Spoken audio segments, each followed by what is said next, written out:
1. Hey skiers and snowboarders, I wish I had good news for you going into the weekend.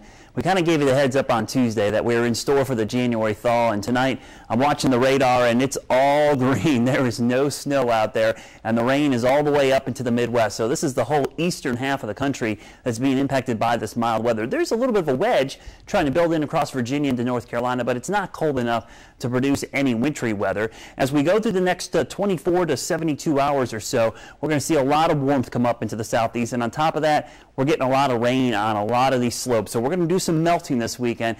It's going to be spring-like conditions skiing across the southeast, but there is a glimmer of hope. I talked about this on Tuesday. It's not all bad news. This is a pretty significant thaw. We get a January thaw, it seems like every single winter. This one's going to last about 4 or 5 days, but there's already signs the Arctic front back to the west is going to be moving our direction. So when we take a look at the snowfall forecast for the southeast, big fat 0 here in the next 3 days as we go through the weekend, right through Sunday and Monday. But the good news is next week, we're going to start to see some cold air move back in. There's a big pattern flip that's going to occur. If you read my blog, wxbrad.com, you saw me talk about this a couple days ago, but we're already seeing the Arctic air. It's moved into Canada.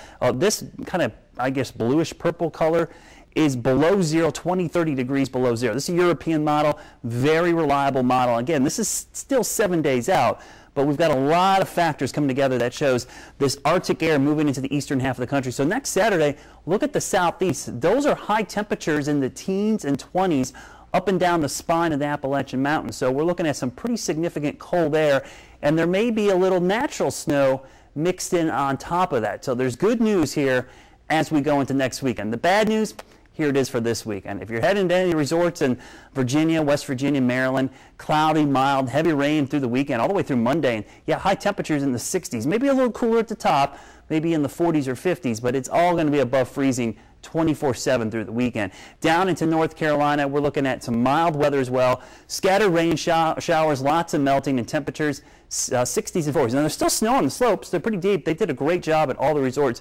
blowing a ton of snow while they could. So it's not going to be horrible skiing. If you like spring skiing, you're going to be skiing on some ball bearings this weekend. But trust me, by next week, we're going to blow some more snow. We're going to get some natural snow as we go towards that Martin Luther King weekend, next weekend. I think we're looking pretty good. And really for the end of the month into February, there are promising signs that we may have the coldest part of the winter yet to come. And typically, that's what happens at the end of January through February. So hold out hope. Kind of bad news for the weekend. If you don't like the rain and the mild temperatures, things are going to turn around in the next 7 days. Hope you have a great weekend, and I'll see you next week from a different location. I will be in Breckenridge, Colorado, giving you some ski reports for the southeast, but from out there, I'll tell you how cold and great it is in Colorado coming up on Tuesday. Have a great weekend, everybody, and think snow.